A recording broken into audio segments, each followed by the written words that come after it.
invitation. Welcome to hell.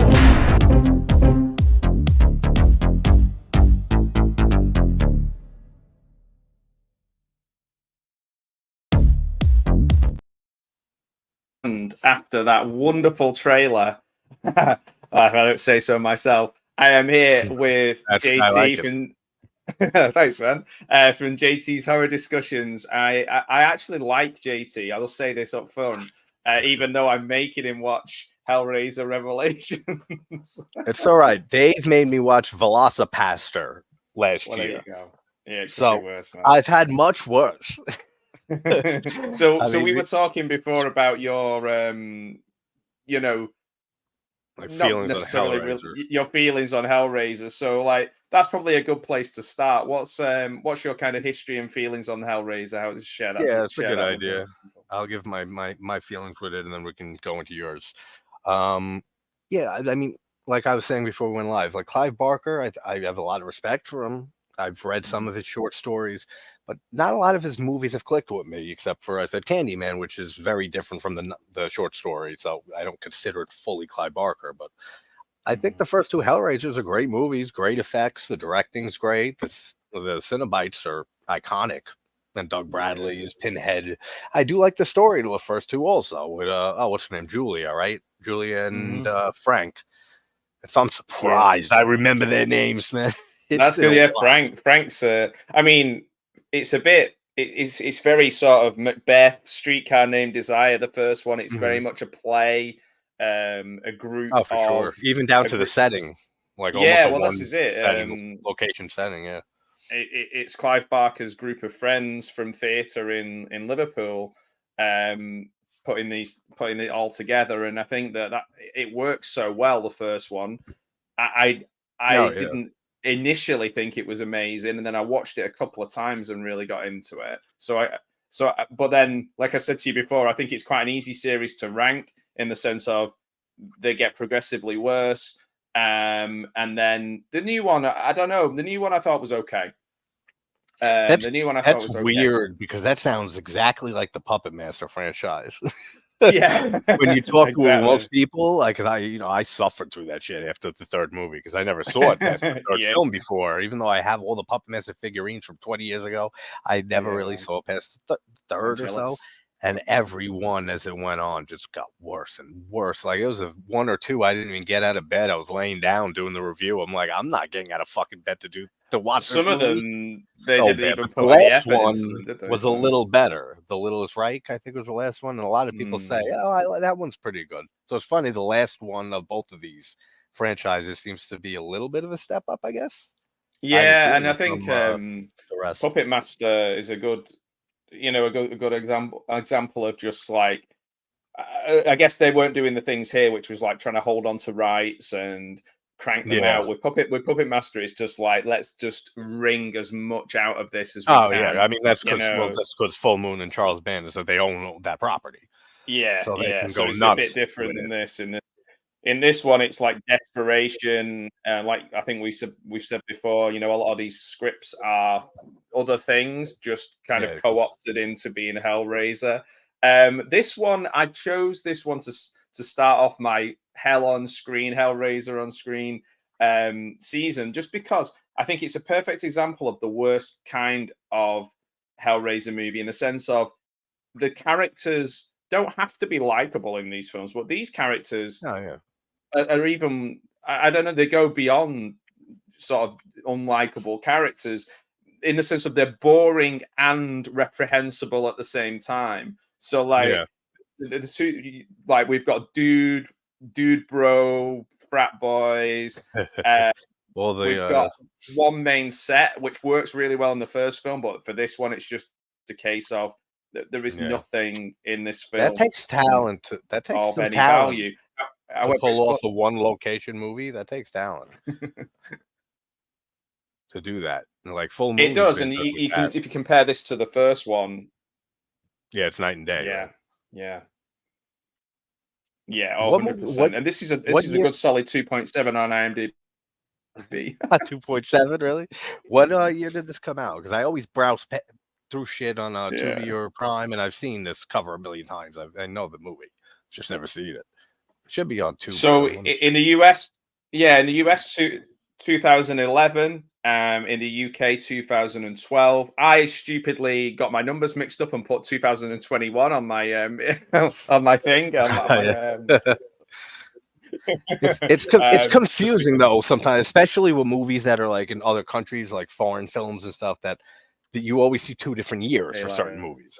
So you always see like whatever, like Don't Go in the House, 1979. Some places say 1980.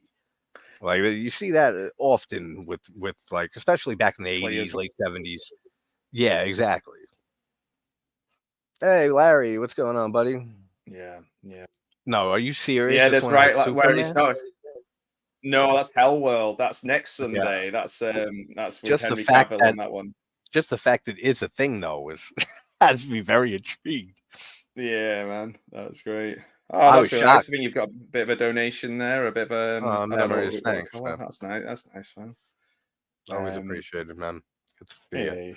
You've got some really good, some great people over on your channel, man. And if you're watching via my channel and you don't know JT's channel, get over to JT's channel, subscribe. I mean, talent isn't even the beginning of it, because there's so much music, games. We talk about films together sometimes, and JT talks about films pretty much every day. Pretty much. Yeah, depends on the mood I'm in. Like, you can always tell, people can always know if I'm in a music mood for a few days, or a gaming mood, or just as usual horror mood. Like that, you could always tell, because that's what I'll be knocking out more music shit and less reviews for a few days and stuff. So it's very obvious to see what I'm thinking, the mood I'm in. Your music stuff is awesome, man. Like the other day, and you put the Halloween 3 theme on, and I was just like, commercial. Okay, so thanks. Fun. That's going to be in my head all day. I had that little sneaky motive there. I said, yes, you're welcome. It's going to get stuck in your head. Anyone who listens to it then. That was fun to record, actually, but I bet. I mean, it's crazy with the synthesizer. Like, my keyboard's like 20 years old. It's a Korg, though. It holds up. But like every patch, like keyboard sound and patch for the last like 50 years have been the same pretty much. Like, they've added new ones, but it's crazy how you can find any sound from like a music score or song and stuff on that keyboard. Like the exact patch that they used and stuff, because they don't change them often, and it's been decades. Yeah. So like you could listen to something, a score from like 70s, and find that exact sound on the keyboard and be like, all right, this is probably what exactly they used. This will be why you'll be getting those copyright things coming up, because you sound exactly the same as the original. And actually, that's what I just got a strike again. Fucking. Oh man, you're just too good. And I knew it too, and again, it's this first one because that other one went away. I just lost it. Yeah, exactly. So fucking, it was for Clockwork Orange, the cover, and there's mad covers online of people playing that on synthesizers and stuff, and no issues. So this one I'm actually like putting a counter into for it and saying, listen, it's a cover. I see covers all over for this and stuff. I don't care that the thing's taken down. I just don't want the strike. So anyway, we could like work something out, like figure it out. So who knows? But so stupid. It really is. I mean, like say, victim of your own success. If it was me playing on my guitar, they wouldn't know what it was, so I wouldn't get the strike because they wouldn't be able to work out what the tune was. That is true in a way, yes. Because like if I do like something if I did it on guitar, it's very different. But the fact that like I was just saying, with the patches being the exact same from back then, it would be like the same fucking sound as the actual soundtrack.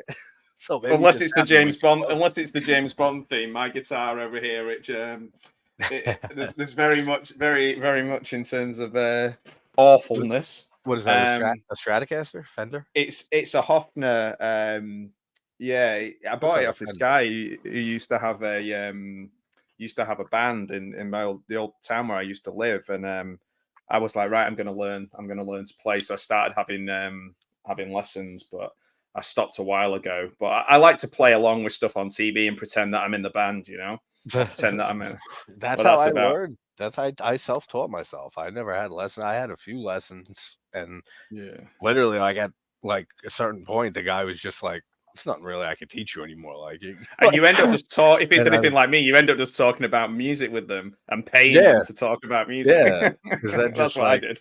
after a while, it's just like you just want. It's a never-ending journey, like with an instrument and stuff. Especially if you learn multiple instruments, like I picked up over the years. That it just never ends, and you I've can got never be an expert. You can never know everything there is about music and stuff. Like it's always going to be an ongoing journey and a learning experience, which is a fun-ass journey. Well, what a perfect segue to what I'm going to do next. I'm going to give you a little music quiz because I know you're my music guy related to what was out at the time this came out in the UK. Oh, so yeah, Puppet Master shoes. I've seen some Freddy shoes that look pretty cool recently, but I didn't know they were doing. I'm not surprised Charles Band is making them. Hey, Don, how you doing, my friend? Hey, what's up, Don? How you doing, What else brother? have we got here as well? Good to see Oh, you Liv, too. nice Hey, to Liv. see you. Here we go. All the best people. How you doing, That's Liv? awesome. Got memories. We've got Oh yeah. JC's obviously here. We've got Horror Cat Dad. We've got Night Owl Movie Talk, Live Style Rewind. All channels that people should go out and subscribe to. Puppet Master is getting a game, or did it just release, or it's releasing soon? And then, because I saw an article recently that's saying that the game, then they might add the demonic toys to the game, the Puppet Master game. Ooh. So that would be interesting. Yeah, that would be good. I think that's what you're doing. What's up, Al?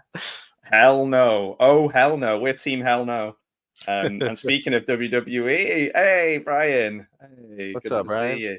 So what we're gonna do? This one's not too bad. I mean, Al remembers me and Echo and a few others did a double feature of Birdemic 1 and 2 back to back all night. So yeah, I like that. I'll watch a bird. I'll sit and watch a Birdemic. When the fourth one comes out, because we did, then the third one came out. We found it. Garrett found it. He tracked it down for me and Echo. So he's working on a fourth one. So when that one comes out, you're in. We'll watch. Oh man, I'll sit. Yeah, we'll sit and watch. Okay, so March 18th, 2012. This came out in the UK. And in the UK, can you take a guess at what was number one March 18th, 2012 in the UK? We'll do the US in a minute. We'll see if the chat can help you out as well. March 18th, 2012. Well, 2012 is the year I always considered that the universe split apart or alternate realities and shit's never been the same since.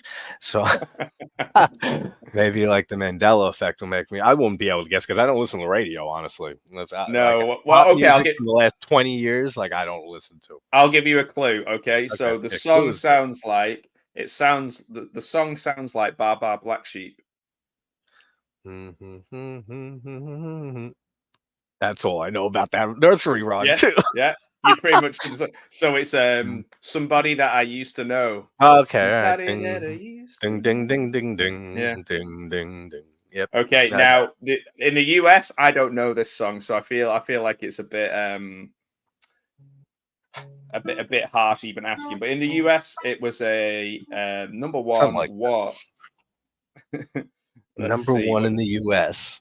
Yeah, it was a band featuring someone else. So that's probably not good. Is it featuring? All right, give me this clue. Is it featuring someone as like a rap guest, or just another artist? I think like a music. I think she's famous for musicals. Okay. Or acting actually. 2012 wouldn't be Tracy Lords, right? It wouldn't be Tracy Lords. No, but do you know what? I this is going to sound strange, but I've just been thinking about Tracy Lord. I talked to her on Twitter last year before the holidays. She said to reach out to her afterwards when she's doing in promo mode. So who knows if we could get Tracy Lord? I did a podcast and then we were doing what's the film with oh my word, what is it called? Where she's got injuries and burns and she goes to try and kill Ted Raimi. My word. I'm never gonna guess this song. Who is it? Oh, so the song is I've lost my We Are Young by a band called Fun, featuring Janelle Monáe, who I think I would have never guessed any of that. No, I don't think I even know that. Know who she is. Oh shit! Really, I know the name, but like that's I don't think I've heard of any of that. anything that you said in that title. They're just words. They're just they're just words and letters put together that doesn't make any sense to me. But yeah, I like maybe probably since the end of the 2000s is when the last time I listened to the radio. Except for like if my phone dies and I got to throw in like WBAB, like classic rock or something like that. Like that's it. Yeah. I think I have Spotify, but I very rarely use it. Or if I find one album, I listen to it over and over again. And then when it does my Wrapped of the year, it's pretty much like the whole songs from that one album. I used to do that a lot too. I used to, like if I get into a band, I'd have to download their entire discography. Or back when I like still collected CDs, I'd have to buy all their albums. I think I sold a lot of my LPs, but I kept the key ones. I kept all my Paul McCartney ones. I'm a massive Paul McCartney fan, so I keep all. The Beatles are my favorite band of all time. That's probably why we get probably one reason we click, right? Yeah. That's why I can never listen to Mike without thinking of the Beatles because that's true, man. Yeah, that's true. So yeah, dodging the bullet with this one, but then I guess I give with one hand and I take with the other one, Gareth. But you know, JT is taking the bullet for the team tonight. I think maybe we need to get started with a movie. Gareth, so JT would take the bullet for that, right? Gareth what a guy. Gareth would not. Okay. All right. So I'm gonna just say, let me check quick if it's on Prime, just so I don't have ads, because if not, too big. Oh yeah, I have got it on Prime, but I did have to buy it when I was going through my first phase of watching all of these. I did have to pay. Maybe if they added it to something or Shudder or something like that. Maybe I doubt it. If not, I'll just watch it actually on Look. I think they're a bit like Child's Play in the sense that they're not always the easiest ones to find. Certainly not in the UK. There's maybe like one or two. It's always harder to get. It takes longer to get shit, and it's harder to like do stuff in the UK. I always joke with you guys. The Tubi just never reaches them. Well, that's it. So I use Tubi. I probably will use Tubi more than I use Netflix, more than I use Disney Plus. Yeah, I use Tubi more than everything. Yeah, with like a almost VPN anything else combined. Yeah, it's mad, isn't it? How good it is. It really is. It's just the categories they've been adding, and they got thousands of horror movies, and a lot of them are freaking classics too. Yeah. Let me see. Look, movie. I'll bring it up.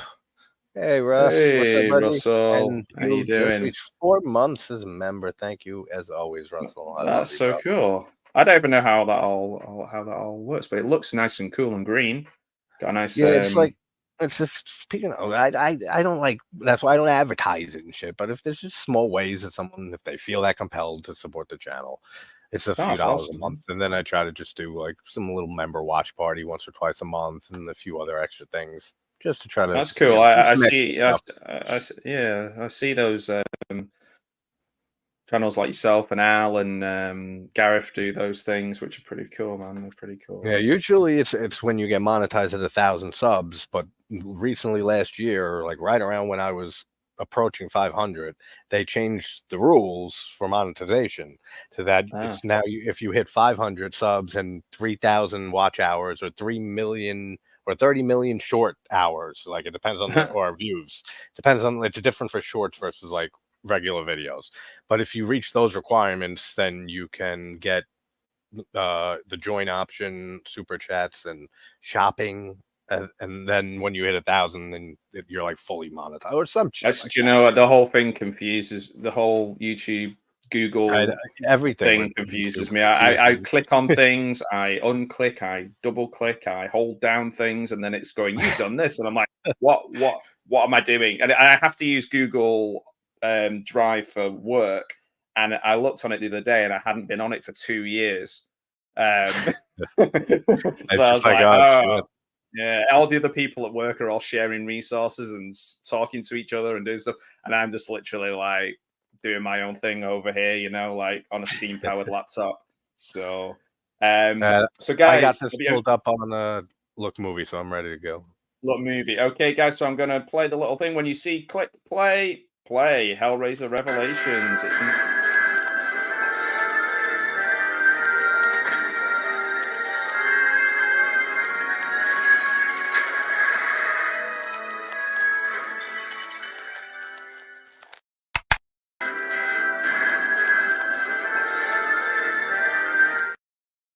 And I did it again. I played it on a flipping loop.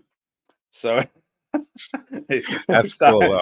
That's a cool way of making a. I gotta lower that. There we go. Of making the play button. That's cool. Oh, good. This does have subtitles. Sometimes you'll go to Prime and it doesn't have subtitles on it, which I always think is insane. I always put subtitles on for some reason. Like, I don't know why, but I always have them on. I think at home, I need it to make me focus because I'm just my brain. I know exactly what you mean. That's why another thing is I have the same brain that just never stops fucking racing a million thoughts a minute.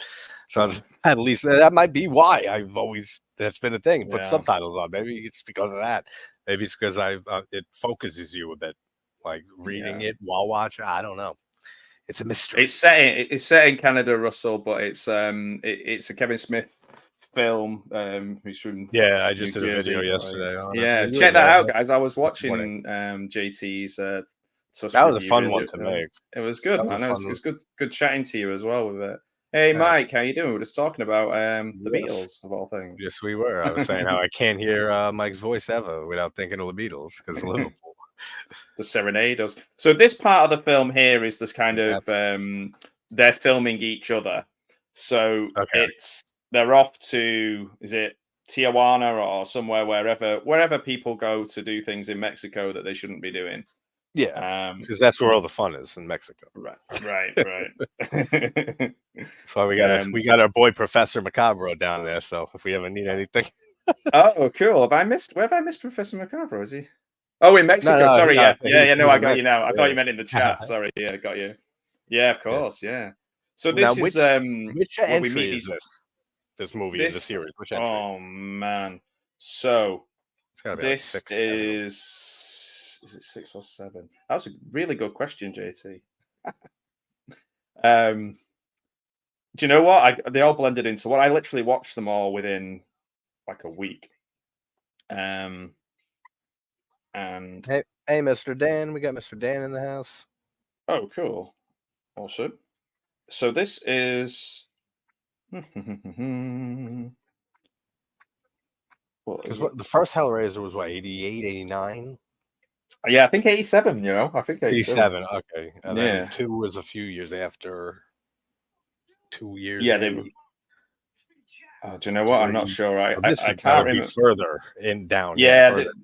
Well, the next one after this is very shortly after it, and as they mostly are. This is was made in a couple of weeks due to they had a deal with Dimension Films to make another one. Okay. And if they had to do that, so that this is why Doug Bradley, they wouldn't let him see the script, so he wouldn't do it. They wouldn't let him see the script. They wouldn't let Doug Bradley see the script for the movie. Yeah, so that's why it's it's like that's why we get like derpy looking Pinhead in this one, which is a shame because the guy I believe is a good actor, but he can't win with this. Yeah, no, I mean that's another character that nobody else really can play. It's Doug Bradley. Yeah, it's just he's pretty much hand in hand with Pinhead. Well, the other thing about this is really weird is that it was released in one cinema so that they could say it had a theatrical release. Really? That's fucking hilarious. Just so they can say that it released in theaters? That's too funny. Yeah. It's like, oh no, but we were in theaters. Yeah, in one fucking location, in one city. Doesn't matter, still in theaters. Oh man, it is so cheap and shoddy and rushed that obviously they're watching back the video to try and piece together what's gone on with these two boys. Something terrible has happened. The problem is the boys are pretty horrible people, which isn't necessarily an issue because I mean all the characters in the Hellraiser series, none of them are particularly likable, are they? I mean, it would make sense because you need people for the Cenobites to, like take down to hell and torture and shit. So it would make sense. A lot of the characters, if not most, are not too likable. Yeah, these two boys are my least favorite characters in the whole series.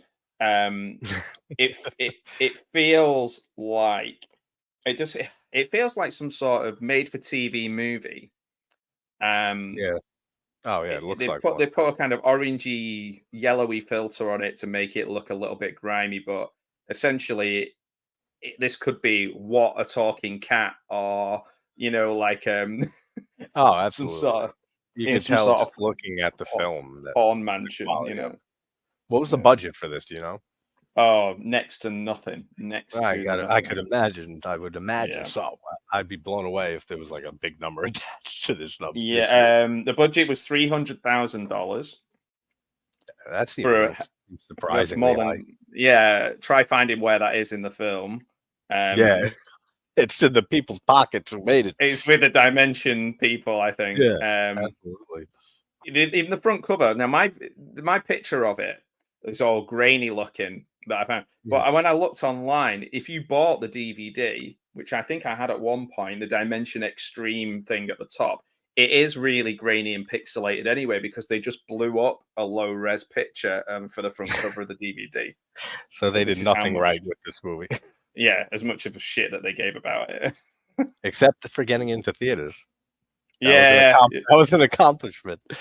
That's like, they had to do this, you think, because this is a Weinstein thing. So the Weinstein company produced it. This is the I think this is the 8th. This is before the whole Weinstein scandal. Is this before it? Yeah. Yeah, definitely. I mean, it's this is the bit I cut together earlier on into my trailer where she's like, "Shut up." He just looks wrong. It's not his fault, but as he's turning towards us, people are just going, "Who's this guy?" We've got like a low rent Julie Bowen as the mum.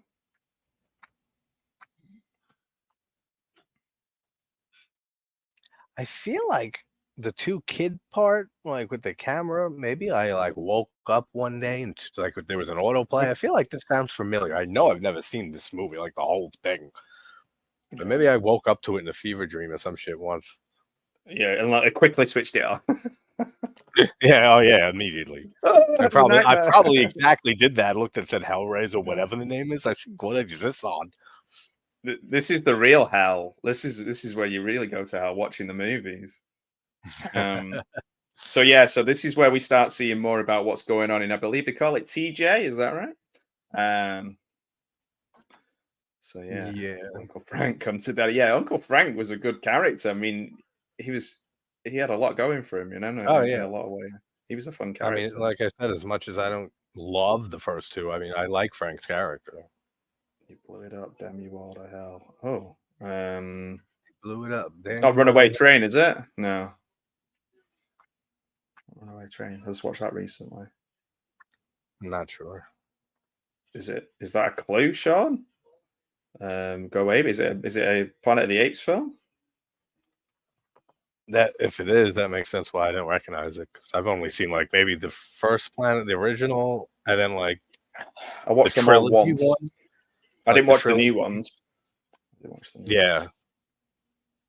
So these guys here now are hitting on this girl, and again, they're just the worst of like frat boys going on holiday together. Yeah. I'm just like, oh, kill these guys already. So if they're trying to make them into horrible characters so that we want bad things to happen to them, then mission accomplished. Chess franchise, the anthology found footage franchise, almost all the characters in those segments, and all of them are terrible people. Like to the point that like in Viral in '94, it gets a little much. Like some of the dickhead teenage characters, it's so unbearable with some of those those characters. Oh man, well, these guys are fitting nicely there. So there's a bit of jealousy going on that one of the boys, he's trying to set him up with this girl, and then he goes and gets with her himself, and behaves in a really like over the top, entitled, like, well, I don't know what the word is. I guess what are those guys, incel kind of, you know, like, girls rejected me, all girls are bad, my friend is bad. Yeah, those types. Yeah, those lovely types. Yeah. So that are so much fun to be around. But he's definitely. I don't understand how the camera is still following all their movements while they're fucking. While this, I thought the other guy was filming it. Aren't they filmed? They were filming each other, so someone had to have the camera, right? It's like, you're really upsetting me, but I need to make sure I get these angles right. I'm devastated. Camera work first. Camera work first. Yeah, do you know what? I didn't mind it. I think my ranking, Sean, goes 1, 2, 3, and then the 2022 one. The remake, I enjoyed it as a non-Hellraiser fan. I pretty much had a good time with it. Yeah. So and as I'm not a big Hellraiser fan, it didn't bother me as much as like it put huge Hellraiser fans in hysterics and crazy over them casting a woman as a pinhead and all that. None of that mattered to me. I just went and watched it, and I said, I like the first two. Let me check the remake. I enjoyed it. Yeah, it didn't, but it certainly doesn't. I'm not saying go there enough. It doesn't go there enough, though. It's very tame. I think it's quite forgettable in a lot of ways. I think it's a good film, but it's quite forgettable in the sense that there's a few films like that have come out in recent years where you're like, it's a remake or a reboot or a reimagining, and you're like, it's great, it's fine, it's good, but I'll probably forget about it. It won't have that staying power. That might be one of those. I mean, The Nun 2, when I watched The Nun 2 when it came out, I don't remember anything from that movie an hour after it ended, not even. Yeah. It was so bad. I've still not seen those. I've seen none of them. But yeah. The second was better, an improvement on the first one, but it's like improving something that like died in 5 different ways and it's long gone. Like the quality of it. The first one was terrible. Second one was a little better, but still terrible. I think to answer Larry's question, I think for me, Chatterer is my favorite, closely followed by Chatterer. CD one. Yeah. That one's cool. That's a cool looking design. Yeah. I want to get some figures of those. They're quite expensive. All of the stuff quite. I imagine Larry's got some, but I think they're quite expensive. I don't think I have any. No, I don't think I have anything from Hellraiser other than my picture of Claire Higgins from November. There she is with the puzzle box, and me and my friend. That's cool. Yeah, that's pretty cool, man. She was really nice. But she played Lady Macbeth as well, so she knew how to play that character. It's pretty much the same character. Yeah, I'm not sure. I'm not a Candyman expert. The goddamn Candyman. I've not seen I've not seen all of the sequels or the new one. I don't remember it that well. It's not terrible, but it's not good. It's really not. A whole different like story and vibe to it, and that's one of those movies that the original Candyman, the score just elevates to a masterpiece for me. It would just be a perfect, like a excellent film. You've done perfect. You've done some of that on your channel, haven't you? You played some of that? Yeah. I have a few Candyman scores. You played some of the music. I'm sure I've heard some of it. Yes. I have a piano version. I have a guitar version. That's one of my favorite scores. That might be where I've heard it. Probably, yeah. That's one of my favorite scores to a movie. Yeah. But just that missing alone from the remake of Candyman is already a huge loss. Because even the first sequel, Candyman 2, what is it? Farewell to Flesh. I'm pretty sure they used Philip Glass's music from the first movie too. Yeah. It's a balance, isn't it? Trying to get new music into stuff, but also if you've got this recognizable music, it's like with the new Exorcist film, it's like they use it a lot. People say, "Oh, you just, you're not very creative. You use it a little bit." They say you've not used it enough. So you can't win. You can never win. You absolutely can never win. That's why I found out recently, because I saw an article like the day it came out last week that Barbara Crampton is going to supposedly be directing Tourist Trap remake. I think that's. I thought about that and I said, like, I would usually never want that movie remade. I love Tourist Trap, so I made a little short and stuff. And Barbara likes some of my show. I like some of her stuff on Twitter and stuff. I've been trying to get her on. She's one of my favorites. That would be cool. But, she's. amazing woman. Just stunning as well. Stunning. So she, I just said in that video, I said, Barbara, if you see this, please don't change the music, the music at all. Like the theme from Tourist Trap is so iconic. Oh, are you talking about Ben? Are you talking about Candyman? No, Tourist Trap.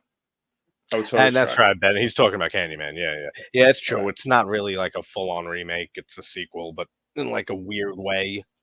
I just use the phrase remake because it's more in my vernacular than reimagining and things like. Because if I hear a new movie coming out that's from that has the same name or similar, I tend to say like, "Oh, remake."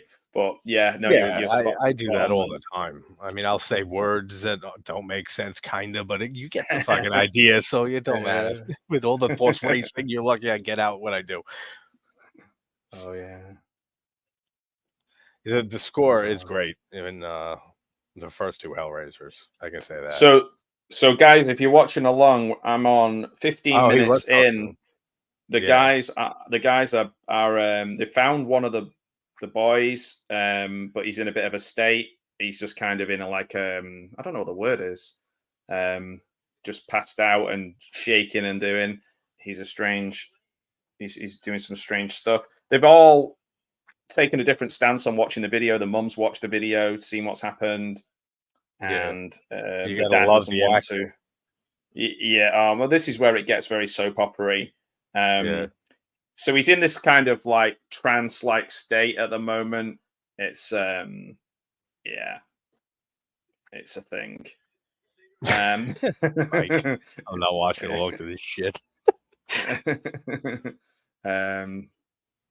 Should do you man? Try, Ben was talking about Tourist Trap that apparently the Tourist Trap on her Twitter that it is a sequel. So that is very, very interesting to me. Nice. Green Hornet with Bruce Lee. Be like water. Oh, okay. Sorry, Ben. It's my old brain. No, that's interesting though. Well, Chuck Connors is very, very dead. So they can't go with Chuck Slauson or anything, but they killed him in the movie too. I mean, Mr. Slauson. Yeah. Fair enough. Yeah, I did too, Mike. I did too. I'm not watching along to the shit. Well, if anybody who is watching along, we're on 17 minutes, 34, 35, 36, 37. Indeed we are. And nothing really has happened. Well, I love Mike, so, you know. But yeah, this film is shite. It is shite, but it is one of these where I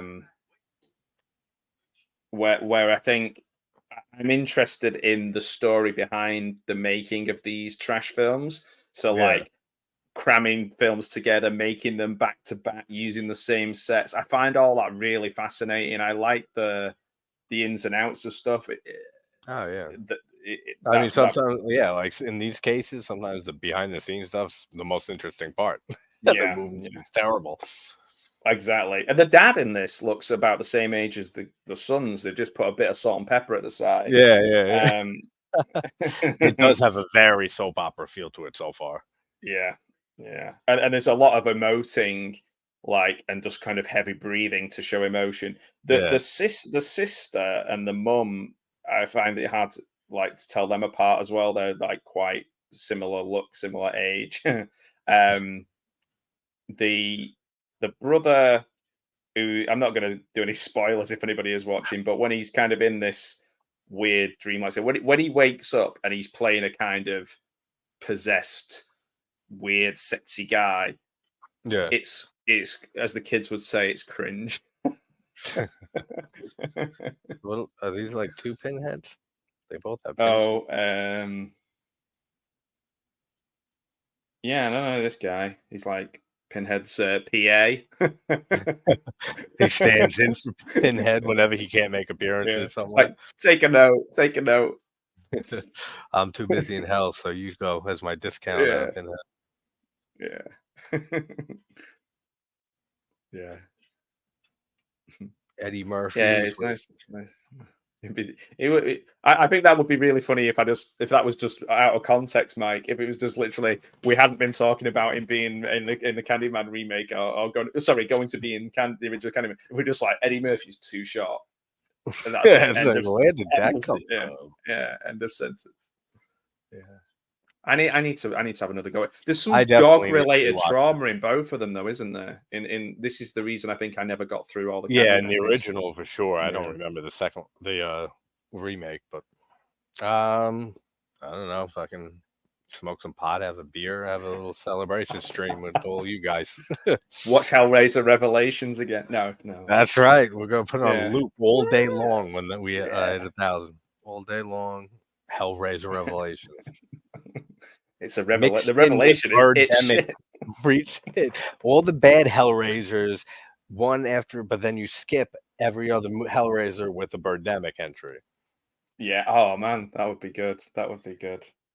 Yeah. Everyone watching would kill themselves by the end of the end of the day stream. Well, this is when does it become an endurance test? That's the thing. Yeah. I've been going through my Giallo collection because we were talking about doing some Giallo ranking and discussions. Yeah. There's one that I bought recently that I wanted to watch for ages, a Black Veil for Lisa. And I'm not kidding. I've tried watching. I can't remember. It's downstairs at the moment, so okay. But it's I've tried watching it now 5 times, and I tried watching it this afternoon, and I fell asleep for like the 5th time. So it might not be in my top 10. That's the thing with me and Fulci's Don't Torture a Duckling. Like, because I tried even again, like a week ago, to say this is it. I'm gonna watch it because it just hasn't clicked for me in 4 watches. I fell asleep once, so I said, and it's a beloved Fulci movie. So I said last week, this is the night. And then after like 10 minutes in, I was really stoned. I was like, I'm not watching this now.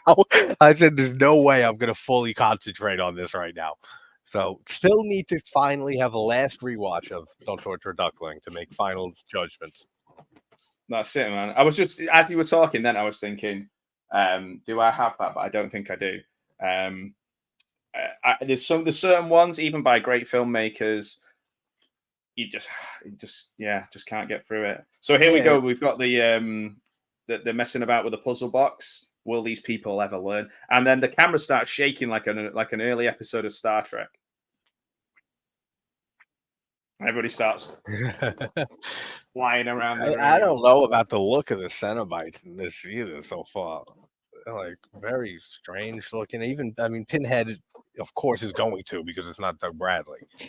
No, that Cenobite who's like look like cosplay. Yeah. I've seen better costumes at conventions for sure. And it's like, we've got to have the 2 girl ones kiss because, edgy.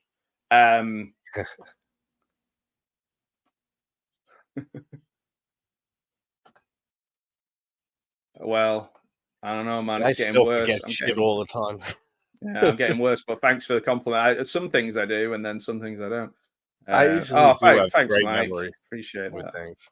Yeah, I always like to put my guests either slightly bigger and I did it with you last week, or make myself at the bottom of the thing. I just do that. I don't know. I'm just always appreciative that cool people want to come on and chat on my thing. But I'm just going to reenact part of the film for you now. So I've got the thing. There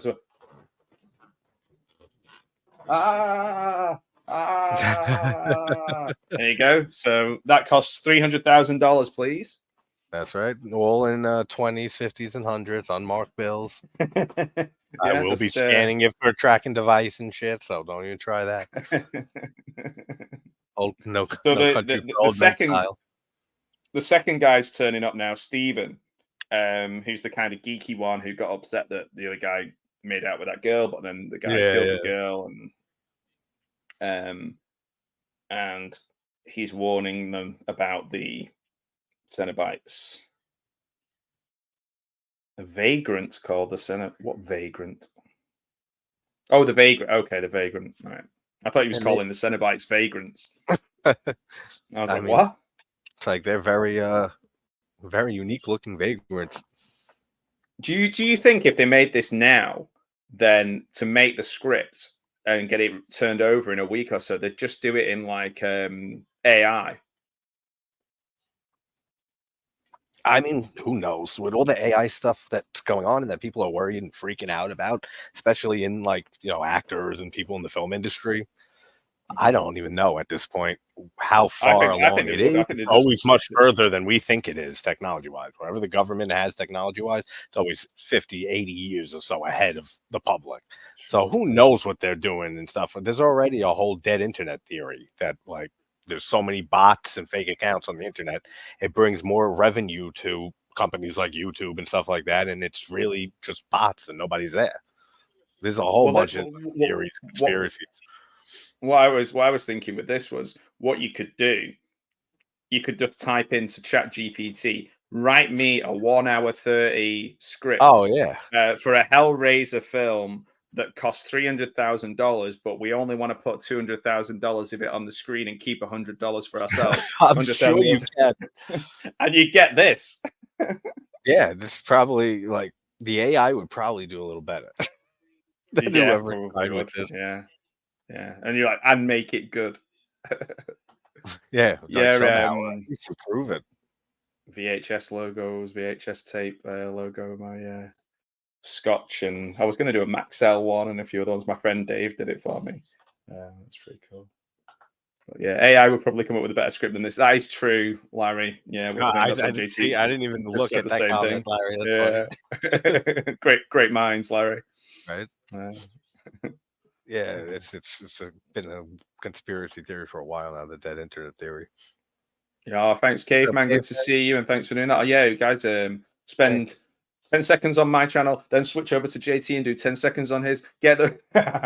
That's why when I put the stream on, I just put in the chat. Like, and I didn't know the chat's link on like together for us. So I just put like go over to your channel in the chat, and then I was seeing them come up from both. I was like, oh, they combine them, I guess.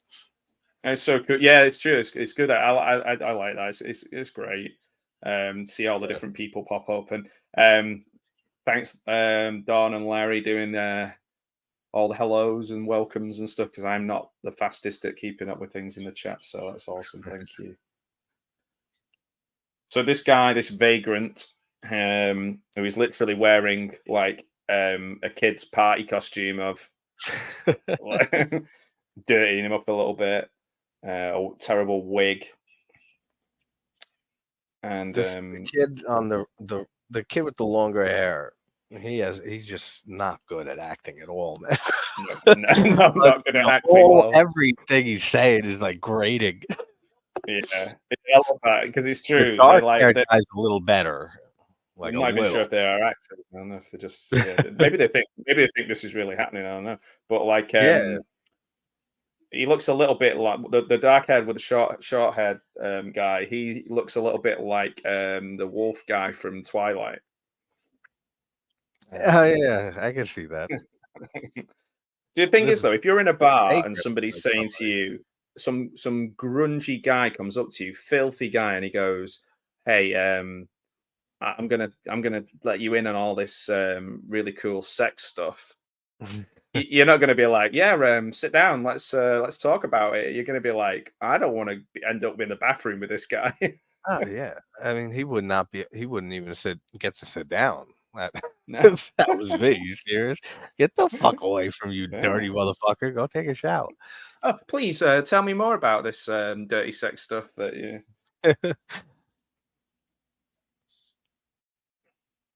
He might be the best actor in this movie. Yeah. He really might. And it might be an actual bum that they just pulled off the street and said, "You want to do a scene quick?" Yeah. Yeah, probably is. To be honest, though, he looks too dirty to be a real person. Like the makeup is so poor, and the costume and the thought that's gone into it. It's just literally like if I was getting kids ready for a school play. Like that's the kind of level of that we've got here. Oh, that's really nice, mate. Oh, yeah, it's awesome. Yeah, and I totally agree with that. I endorse that comment. Yeah, and my follow up to it is what I always say, because Mike was the first person, really one of the first, that has a channel to notice a video of mine, my Halloween video, and not recommended me for horror YouTuber with Gareth and Dave, and that's how I met them, and Vass. And I say all the time, if it wasn't for him doing that, I don't know, it might have been a lot slower of a growth of the channel. That's really cool. That's really cool. That's what it should be about. That's what it should be about. For sure. Yeah. Just supporting people who you like and you like their work, and yeah, for sure. Mikey's comedy channel, by the way, guys, get on that. Mikey has got so much knowledge of classic comedy, particularly the Three Stooges. Yeah, one of my favorites. So these rooms as well, and the camera angles are like very. It's like maybe they've got like a 15-year-old kid who's just seen Seven for the first time. And it really does have a full-on soap opera feel to all of this, the whole movie so far. And there's even like you just said, with some of the angles and stuff, even feels soapish. Yeah. The handheld camera stuff isn't quite working because they only do it for about 2 or 3 seconds at a time. And sometimes nobody's even filming it. But yet it's being filmed.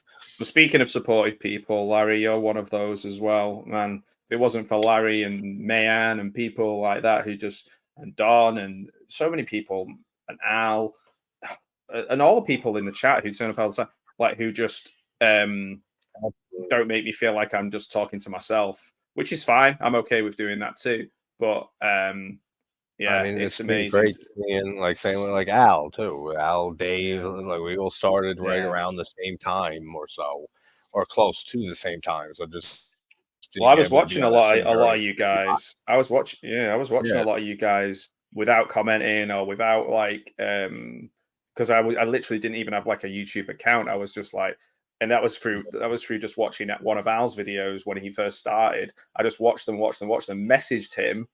On Twitter, we're chatting about doing different things, and then I was doing the podcast, and I was like, "Oh, well, come on, and we'll watch one of the worst films ever made, Axum," and that just kind of gave me the confidence to have a go myself. So I've literally only really been posting stuff on the channel, maybe 6-7 months, something like that. But the channel's been open quite a long time because it wasn't really my channel. It was that's like how my old channel was just random stuff that I started it back in college, fucking 20 years ago, 20 years ago almost. So when YouTube was real new and like was just starting, so that my like old channel is so old, like since the beginning of YouTube. Yeah, and like I said, my first everyone just be able to grow like that. It is amazing. It's so rewarding, especially like May. May like started following me and just I was watching the craziest movies, making her watch. Fucking Absurd by Joe D'Amato and Martyrs. It's not Martyrs, something like that. But then and it's so good to see her now just like doing her own thing and have hundreds of subscribers, and then she won our YouTuber and that's so awesome. Like it's so rewarding to see that. That's just cool. Like how I got started. Like I've been following my friend Jason at Sinister Cinema Reviews for 5, 6, 7 years now. He's pretty much most of the reason I started doing a channel because I just inspired by him. Well, I think it was mainly forward is great. Yeah, like the first thing I did was with Al, and obviously Gareth was on that, and I think you're right, Mike. And special mention like Gareth is. His work ethic is insane. Oh yeah, Gareth is amazing, and Gareth is another one, just a closest friend of mine too, or in this community that I wouldn't be where I am if it wasn't for him either. He was another one of the first with Mike and Dave that welcomed me right in. That's awesome. Oh, Mikey, that's really cool. Yeah, live show. Oh man, I'll have to send me a link to that, or send me, and I'll share that out. Share things out because you're such a cool person and supportive of the channels as well, so thank you. We get titties at least, but I mean he's beating the shit out of her, so it's not really a turn on. Titty, you know what I mean? Like, it's a I know this guy titty, he's yes, that is it's a strange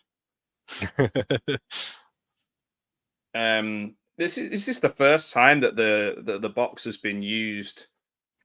The puzzle box has been used as a weapon. like other than to actually unlock something. And I think that's kind of in a way quite lazy. Yeah, like, I don't know any of the rules about that box. All I know is that it summons the Cenobites, like, or opens a portal. Well, that's it. It's usually used as a tool to summon things. And obviously you've got the kind of the bit there with the person's head popping out of the bed. They've just cut a hole in the bed and stuck the thing through. Yeah. It's not very creative, and like say there are ways of using limited locations. We've got the Tijuana hotel room, the bar, absolutely, and we've got this house, and this is basically like one of those just sort of rent out porn condo things. Oh yeah, for sure.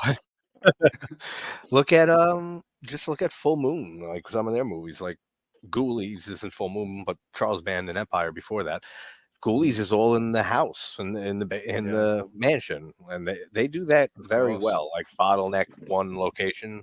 But look at Tarantino or Reservoir Dogs, like we do see a little bit. I love bottle episodes of TV shows, and I things do too. Like that. They're all great. They're really, really cool. And particularly, like you say, that doing it well. Sometimes limitations work really well if you're creative and you put some thought and care into it.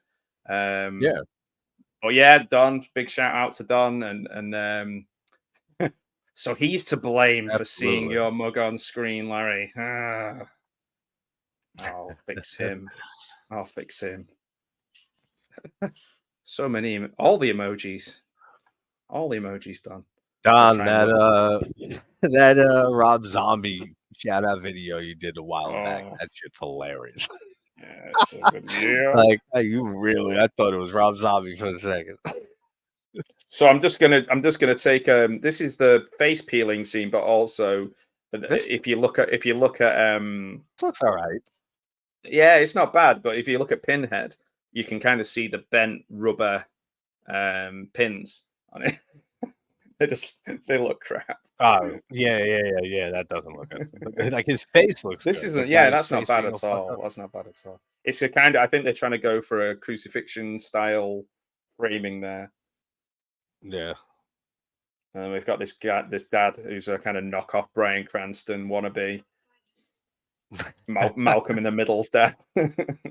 It's very hard for an actor that like is known for one major role.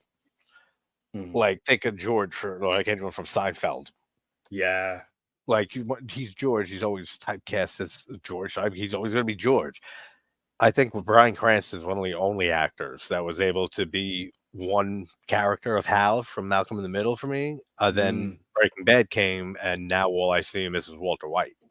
Yeah, it's amazing. Not often to do that. An actor can do that, to get that you see them as only one character and then do it again. Like that's rare.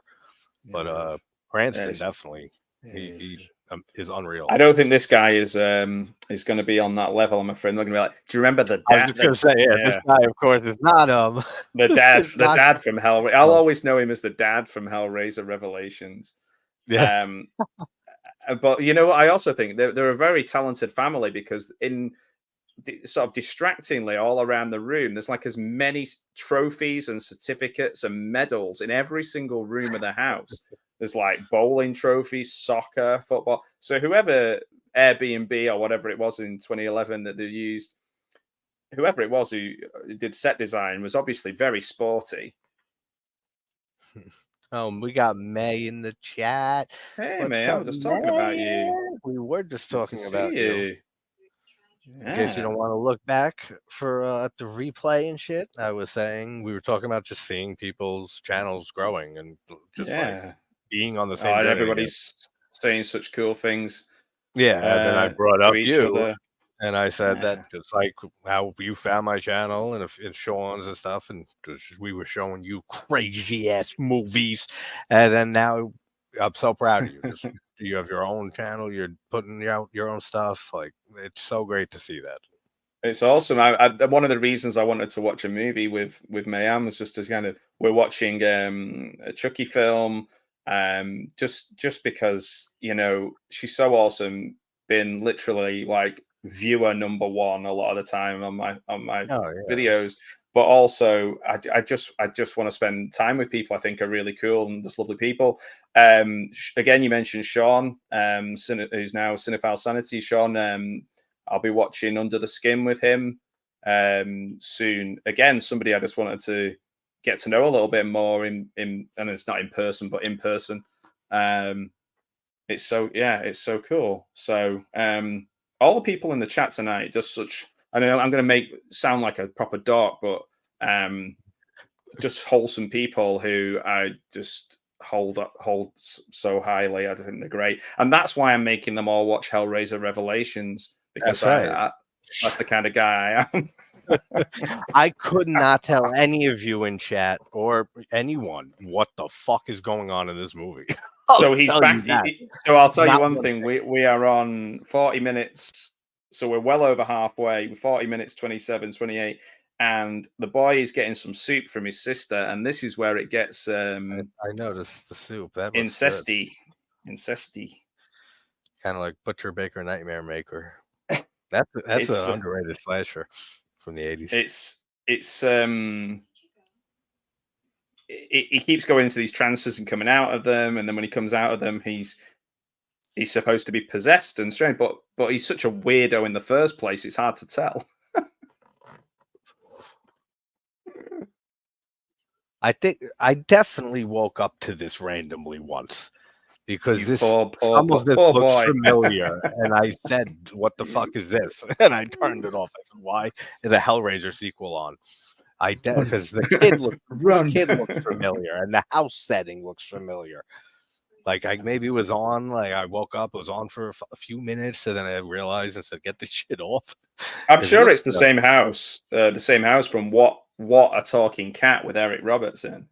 I'm sure it is, or a Christmas Cat or whatever it was. I'm making you watch trash. Well, yeah. Well, Larry, Street Trash is one I haven't seen either. We watched that.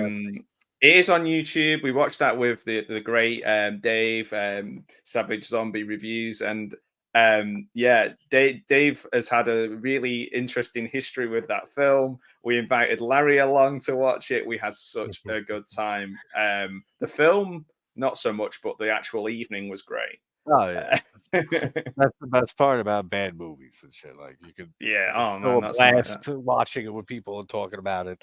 But the movie's awful. Yeah. What should we? Yeah. Well, I don't think I wouldn't want to make you watch it again. And mate, there's no fucking way you're getting a review of this. Like maybe in like 10 years when I'm scraping the barrel of movies left out there, horror movies, maybe then I'll do the Hellraiser sequels. I'm gonna change. I may do the first 3 Hellraisers eventually, but the sequels after that, no, not for a while. That's better. We can see each other. But I couldn't see you very well, and I couldn't. And like I kept trying to do this to see things on the screen, so I was like, that's better. So yeah, Laurel. Yeah, I've got some Buster Keaton 4K remakes as well. 4K edits, and I've took some crinkly bits out, and I've edited the sound. So I've got some Buster Keaton. I may even have another Laurel and Hardy that's coming up soon, Mikey. But that sounds awesome. I'm a massive fan. I'm not a huge Laurel and Hardy fan, probably because I'm American. I'm stupid.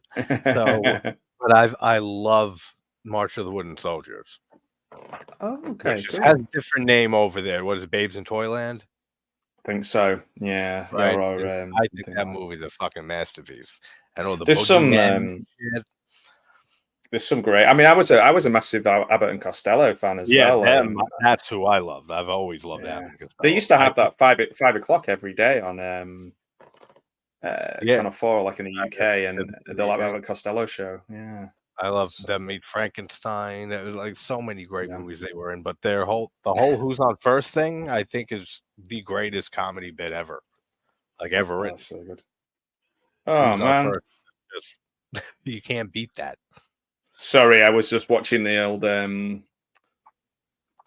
weird creeping on his sister part. Pinhead's here. Pinhead. It's the only time when you see Pinhead and you think, "Oh, good, he's much more wholesome than the people in the in the film. Universe. I feel Universe and this film go together really well. But, mainly because this film is poo. Did that come out yet? The Winnie the Pooh Blood and Honey 2? Wasn't it coming out?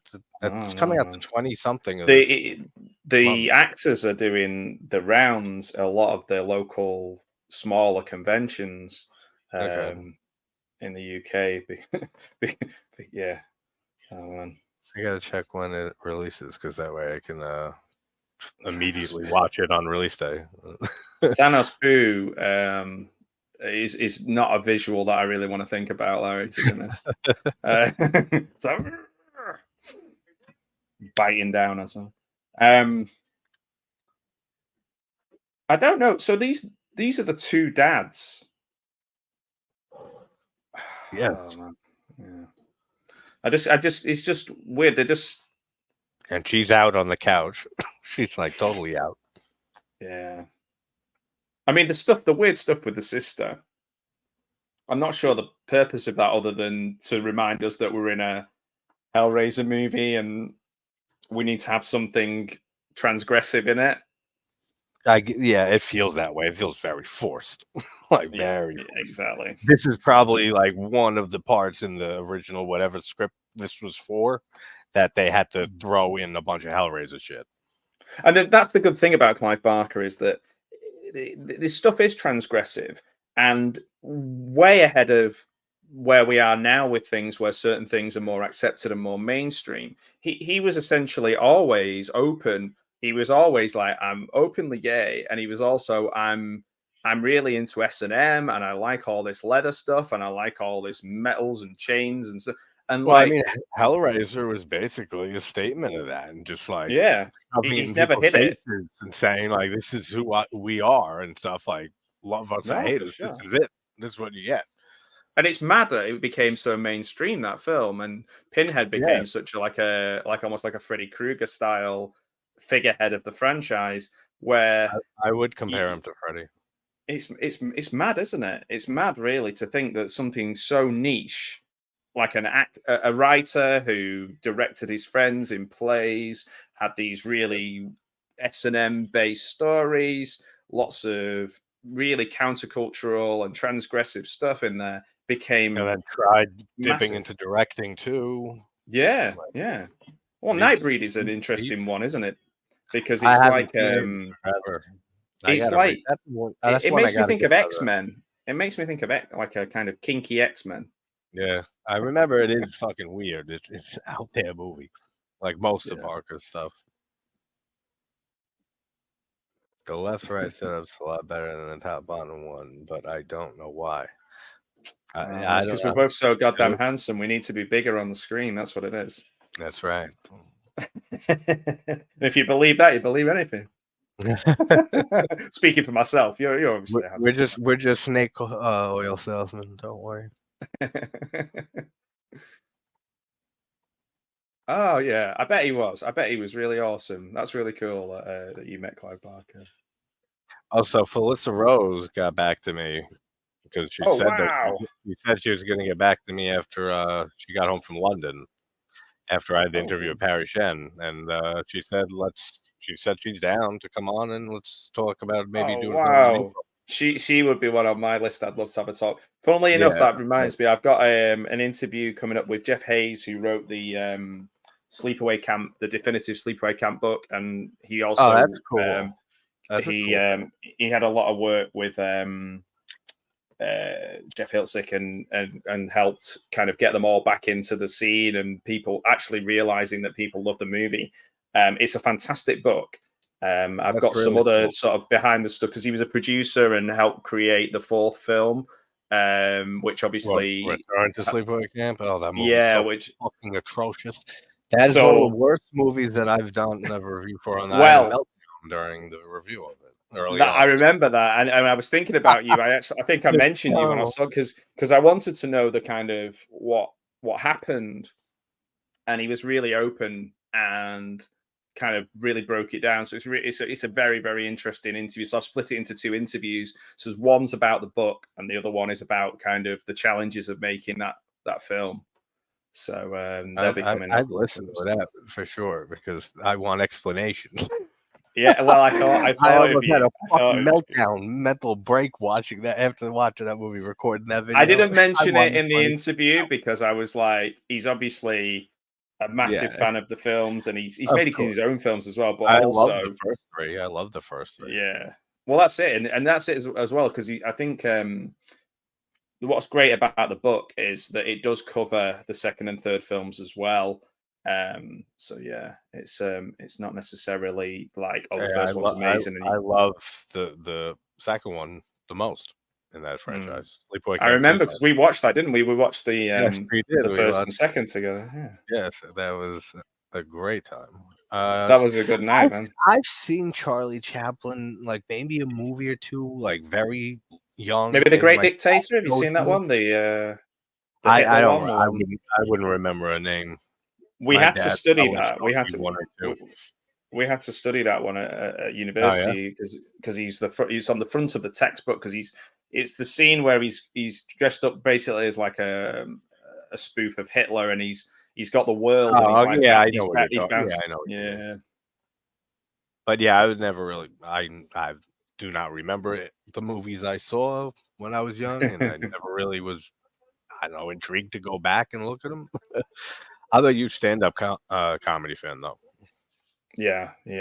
I am. I'm a little bit disillusioned with it at the last few years. I feel that like the quality, the quantity's there now, but the quality isn't what it was. Like for me, like maybe it's just my age, but like the sort of peak of like the first couple of Chris Rock ones, the first couple of Dave Chappelle ones, the first couple of those are great. Like the Bring certain the Pain ones by Chris Rock, his debut HBO special is one of the greatest like debut. Bigger and Blacker is great too. That's another great one. Kill the Messenger is great. Yeah. Dave Chappelle's Killing Him Softly is one of my favorite stand-up I think the problem is now Carlin was my favorite. Oh man, George Carlin's great. A great actor as well. Underrated actor. Yeah, very underrated. He was an idol of mine. Like that hurt when he died. No, wait, I remember it when he died. And he's great in that made me tear up a bit because he's like a hero. Man. He was always able to kind of tap into being on the right side of history with the things he was saying. Oh yeah, so smart. And but like the characters he played, whether it was in Bill and Ted, but also there's a bit of like pathos and heart there with everything he did. Even in like film like Jersey Girl, which isn't a perfect film, but like Jersey Girl in that, it's quite heartbreaking. The character he played, he had just a genius mind that he was also very adaptable. He was able to adapt to the times as the decades went on. Like, listen to his early stuff, like that's stuff you can't say on the radio and stuff. It's very tame, and you could tell the times that it was recorded in, late 60s, in the 60s. And he was on Carson and stuff. But then as, the hippie movement was going on, he started like catering to the hippie crowd. And he turned into like, this philosopher almost that pointed out all societal wrongs. Then he turned into like a grumpy old fuck. Yeah, he's very adaptable, and he was able to reinvent himself. And never like preachy in the sense of just because something was new or young or different, then it was wrong. Like if he was around now, I don't think he'd be rallying against the things that people would think he would be, if that makes sense. I think he would be doing his own. He'd be doing his own thing. I would kill though to hear his thoughts on the world today. I would kill to hear Carlin, but thankfully we have Mitch Hedberg. I think is a genius. He's another favorite, but he died so young, so tragic, and. Today living, I think Doug Stanhope's the greatest living comedian today, and Anthony Jeselnik's right after that. Daniel Tosh is another one. If you haven't heard Tosh's stand-up, you got to watch his stand-up. His stand-up's hilarious. There's a Scottish guy who's doing stuff over in America, and he's quite good. I'm trying to think what he's called. Daniel Sloss. And I watched a couple of his. He was quite good. But I'm struggling with it. I liked John Mulaney around he did one called Kid Gorgeous. Mulaney's I thought that was really funny. Yeah, Mulaney's not bad. There's Patton Oswalt is good. Bill Burr is great. Bill Burr is great.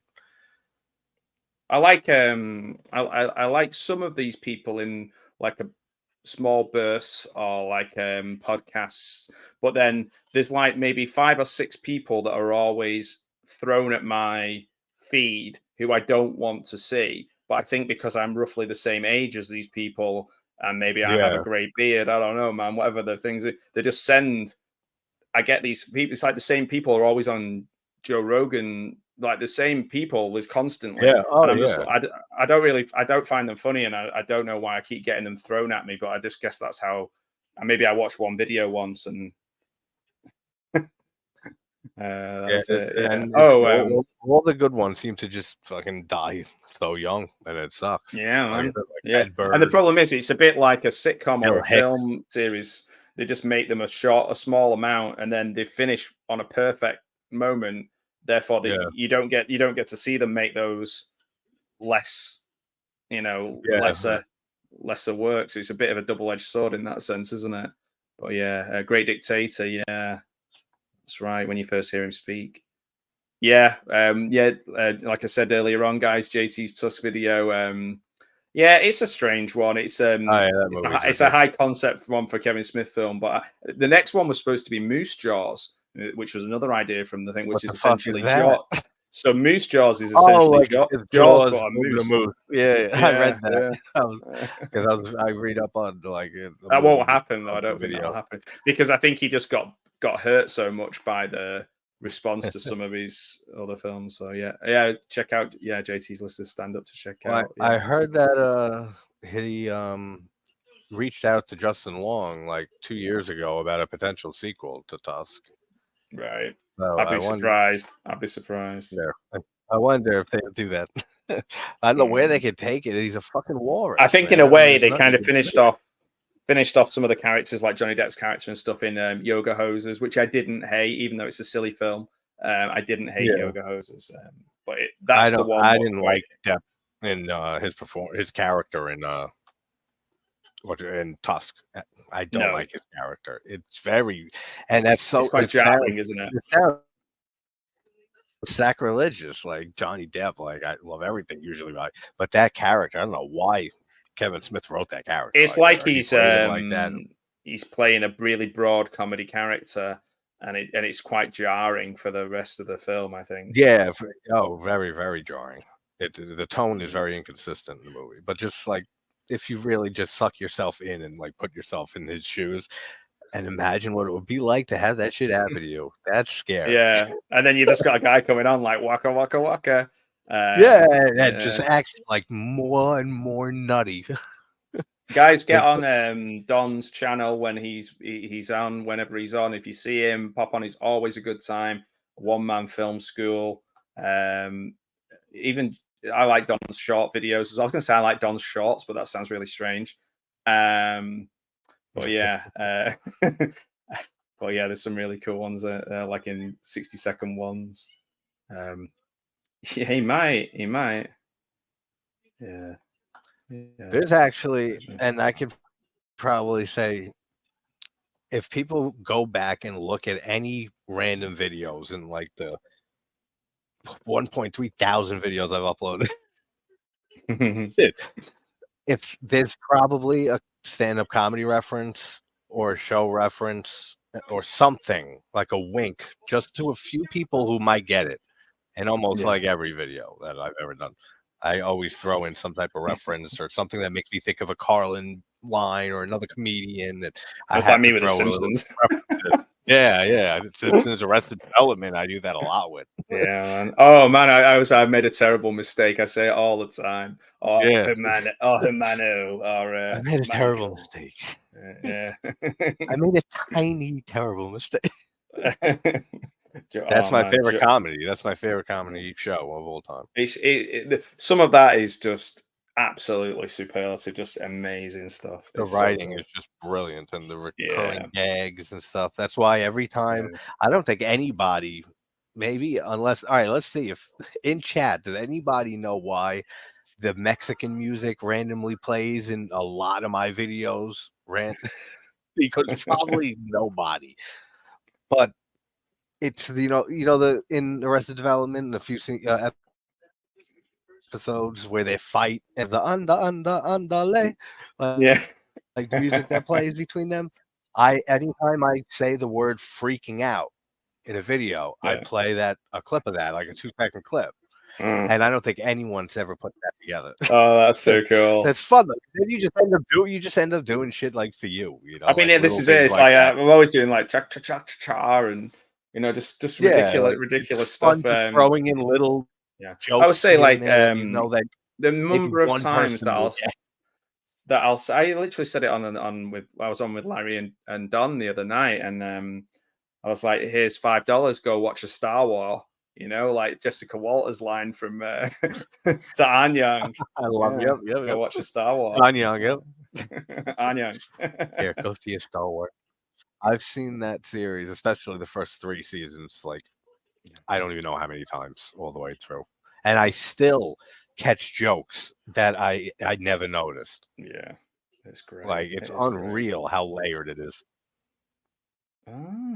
Harold Lloyd, yeah. And Harold Lloyd is somebody I need to maybe watch a few more of.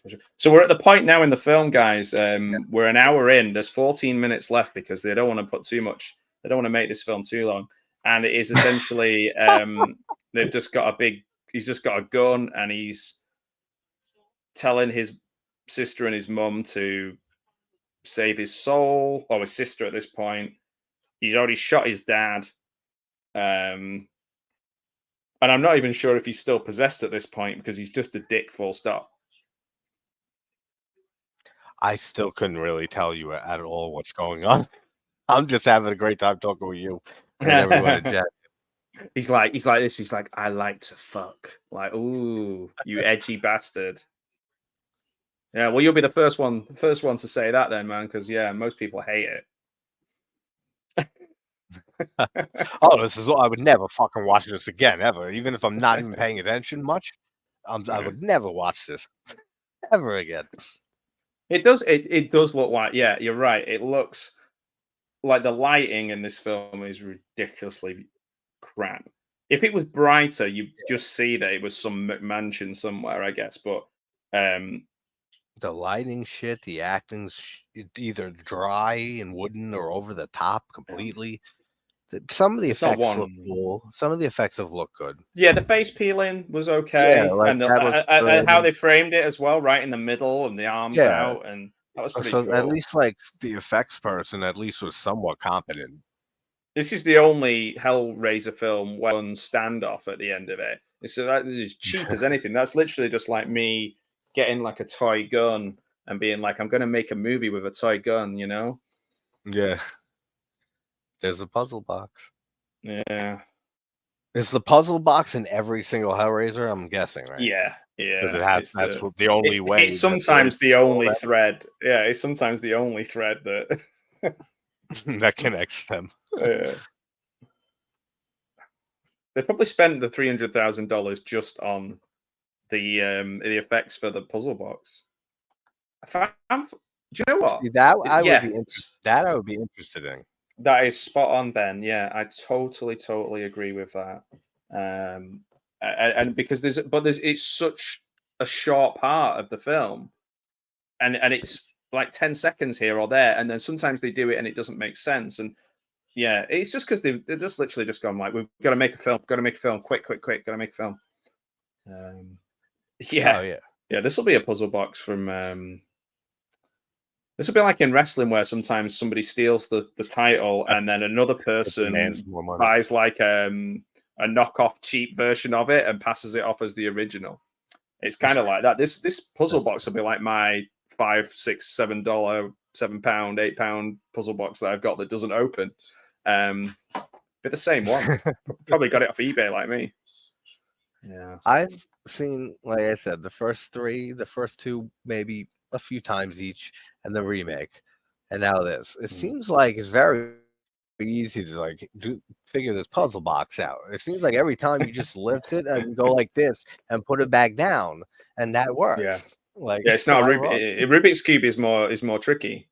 That's what I was. That's what you would think it would be like. If to summon, demons from hell, like from another dimension, you'd think it would be harder, like to like do that and crack that code. Oh, so like Stephen, that guy's face. So yeah, so Stephen's now a Cenobite. Yeah, but and a lot of this is just like they've found a warehouse or another room and just hung some chains up. It's not. Oh yeah, absolutely. So I'll do a potted history of what I remember of some of the sequels. So the only one I've not seen is Hellworld. I'll say I was saving that one. I'll say that.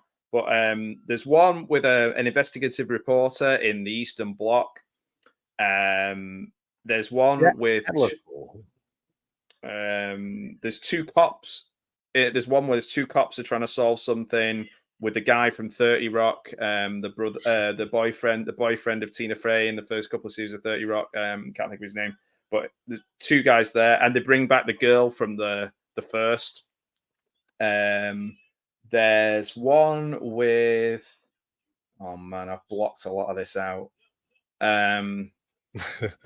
So yeah, there's the investigative report. Being peeled off. Yeah, like some of the. It's just he looks so funny, doesn't he? Just look at Pinhead, and he just looks. He looks so kind of derpy. Oh,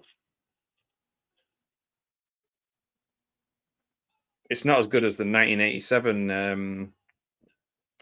Like the way, like we were talking about, equipment has moved on, and all the things have moved on, and everything. But actually, it's more believable. All the effects and the way things are ripped apart and everything are just so much cooler in the first one. Oh, the effects are great in the first two, I think. Yeah. I don't remember the third one enough, but I think in the first two, they're great.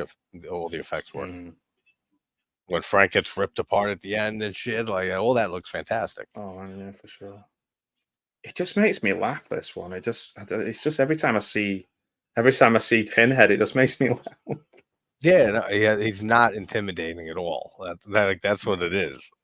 Like Bradley just has the face that because it's only just makeup over it in the pins.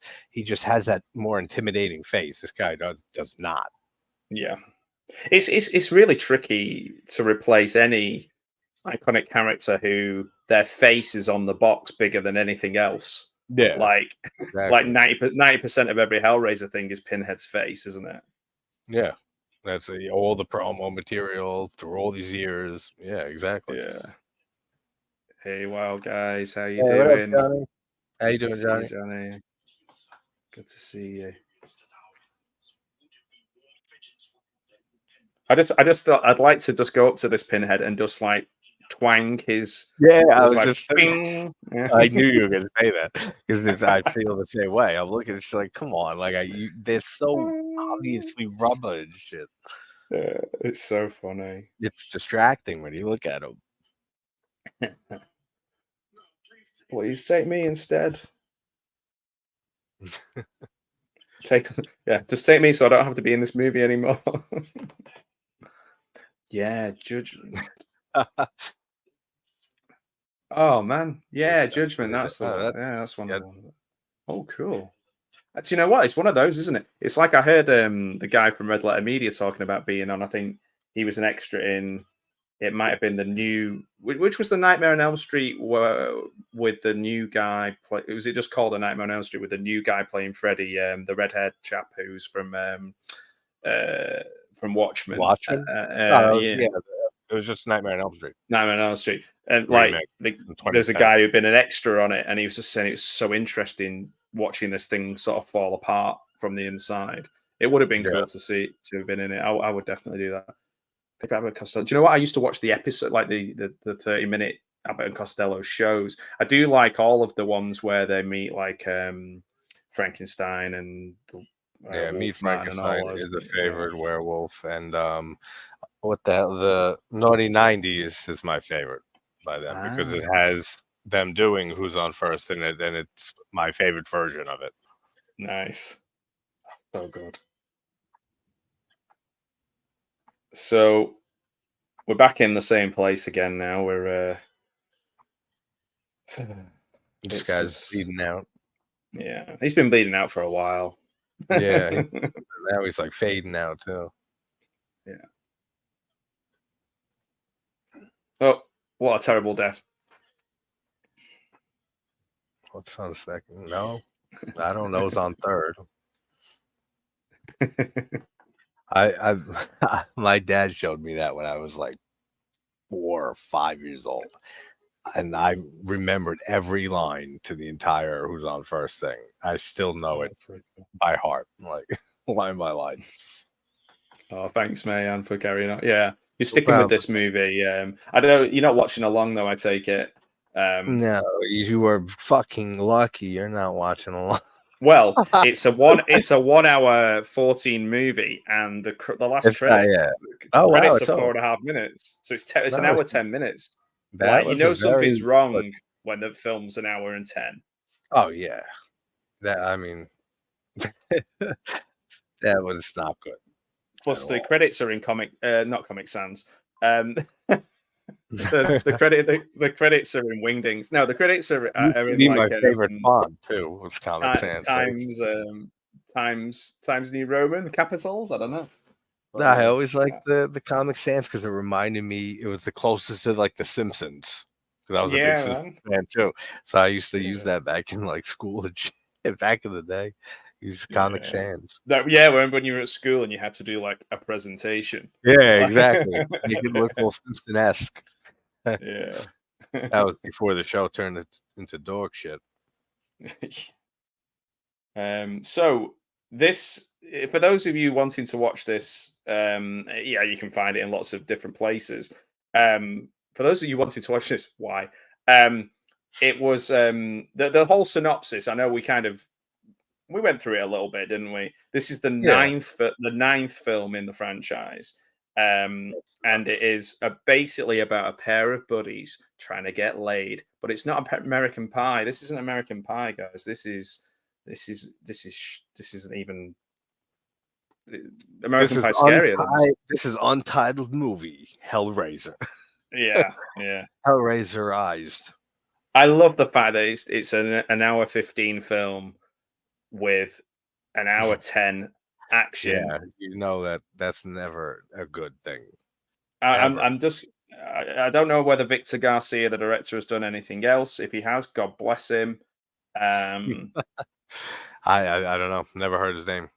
No, and I think, like we say, it did get a cinematic release in one cinema.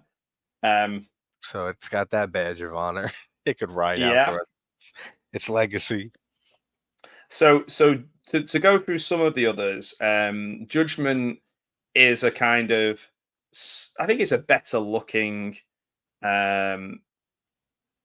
It's got Heather Langenkamp in it as well, which is pretty cool. I knew that actually. I knew that she was in one of the installments. Inferno from 2000 is the guy I was trying to remember. Has got a decent cast in it. It's Scott Derrickson was the director who did produced the Black Phone and wrote Sinister and wrote Doctor Strange. It's not as bad as this. It's not very good, but it's not very bad. It's just like 5 out of 10. It's got Nicholas Turturro in it. It's not a bad film. But it's not good.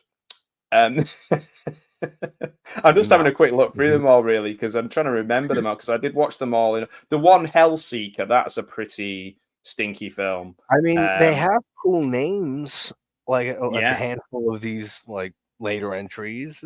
It's just you would think it sucks that they never live up to the cool. Well, I feel Hellseeker feels like it would be a rip-off name of a rip-off of Hellraiser, so like Hellseeker has Kirsty back in it, Ashley Lawrence's character.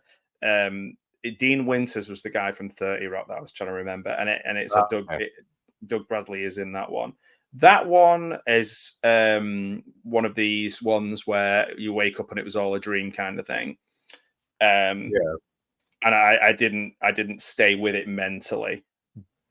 Deader is grim. That's Carrie Wuhrer. Is you say that name? Wuhrer? I don't know how do you spell it.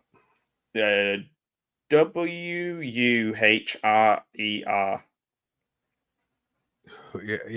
Yeah, you were something, whatever that is. So she's a reporter.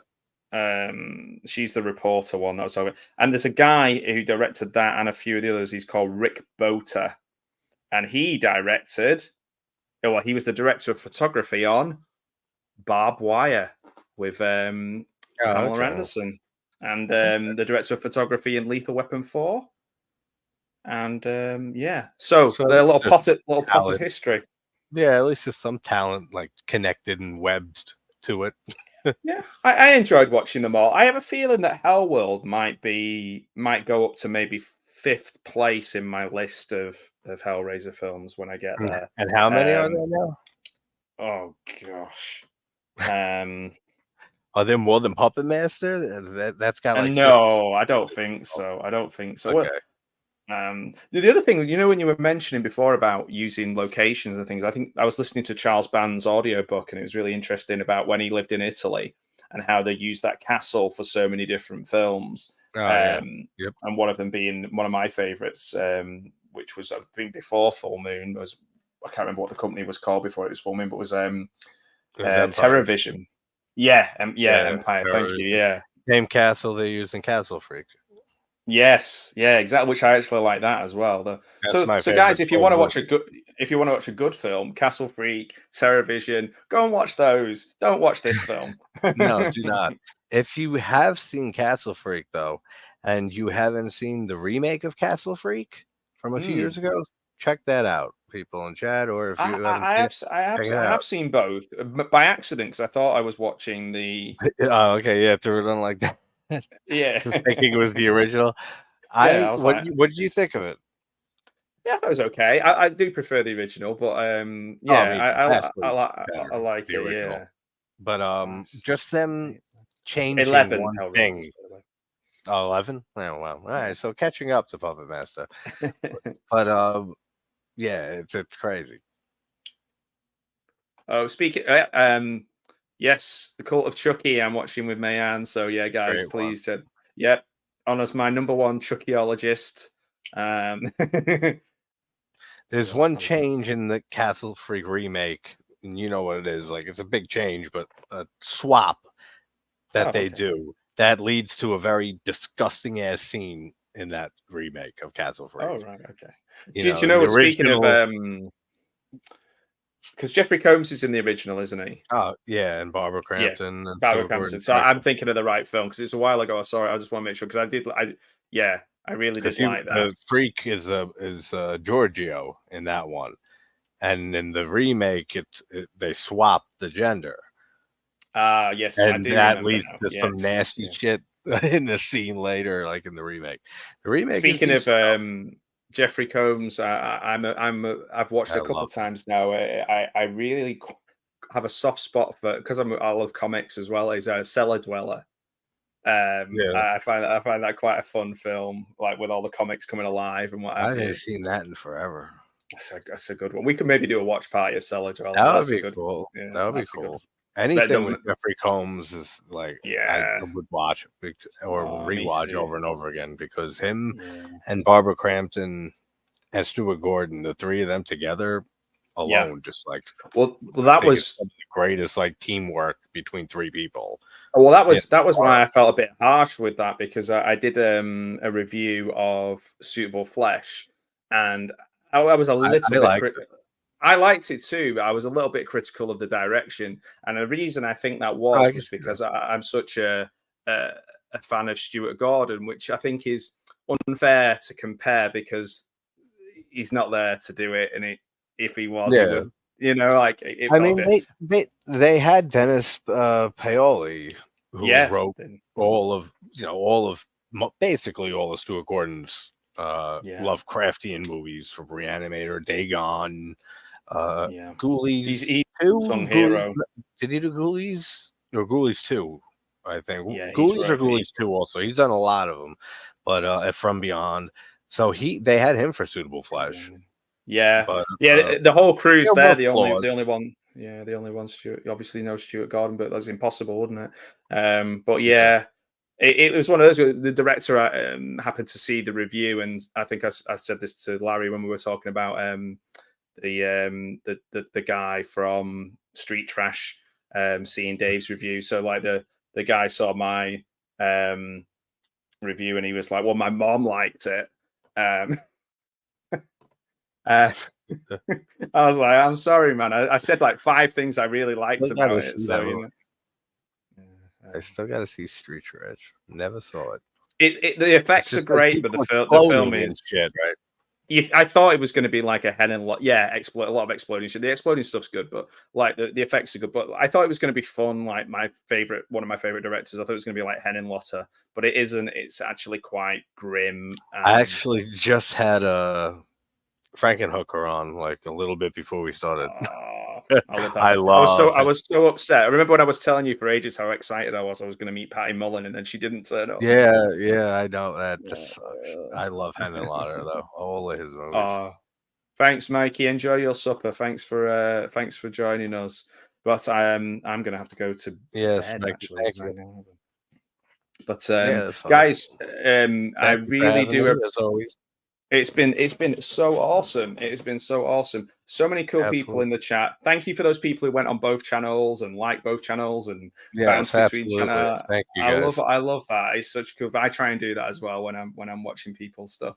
It's that's a good way of putting it, Larry, about Street Trash. Yeah, it's definitely. I don't know. I kind of trauma films tend to be sometimes fun. Whereas I didn't find Street fun at all. Good night, Mayan. Thank you everybody for joining us. I'll go back through the chat. So thank you to Mayan and Larry and Mikey and Ben Grimm, Mikey's comedy channel, Sean McManus, Johnny, Sean Don and Larry and Mike and Mike Fifth Beatle. So many people joining us. I know. Who else have I got? Loads near the beginning. I don't want to miss anybody out. Caveman movies and more. That's why when I hit 1,000, I do the stream. I can't list people because then I know I'll forget fucking one person at least, and then you feel bad. So it's just like a blanket. I love you all. It is. It's very hard. Russell and Mr. Dan and Laura and Sean, and Memories, especially. Thank you, Memories. Gareth was here earlier on too. Brian's WWE figures was here. Live Style Rewind got a great channel there as well with lots of singing going on there too. It's always awesome. He's entertaining. So guys, it is wonderful. And do you know, every time I'm on with JT, I come away thinking this has been so much fun. Like, really enjoyed it. I love talking music. Guys, go back and watch our Giallo, our Argento videos. That was a very fun time and a very fun video to edit and a very fun video to watch after on the premiere. Like, very, very Me too. I had such fun with that. I always learn something from you. It's like there's certain people that I spend time with. I feel like I'm going back to university and learning about film. So it's funny. I feel the same way because there's still, you can never know everything, every movie, and all the links between them and the actors, and this is in this, and this wrote this, and he wrote this because this is linked to this because this director. I mean, I'm pretty good with that, but you can never know everything and stuff. So I learn just as much from everybody else. Same. I started doing this. And as I get older, I forget stuff that I never got to see growing up and shit that I knew existed. I knew were classics, and then I finally saw them because I had people recommending them through the community. I then just fell in love with them. So that's one of the best things, isn't it? Yeah. Guys, if we're going to recommend a film, we're not going to recommend Hellraiser Revelations, but we do recommend watching bad movies with friends, and that's what we've done tonight. So everybody, thank you so much. Don't go anywhere, JT, because I want to say thank you to you. But guys, have a great evening or a great morning, afternoon, night, wherever you are, and don't have nightmares. That's right.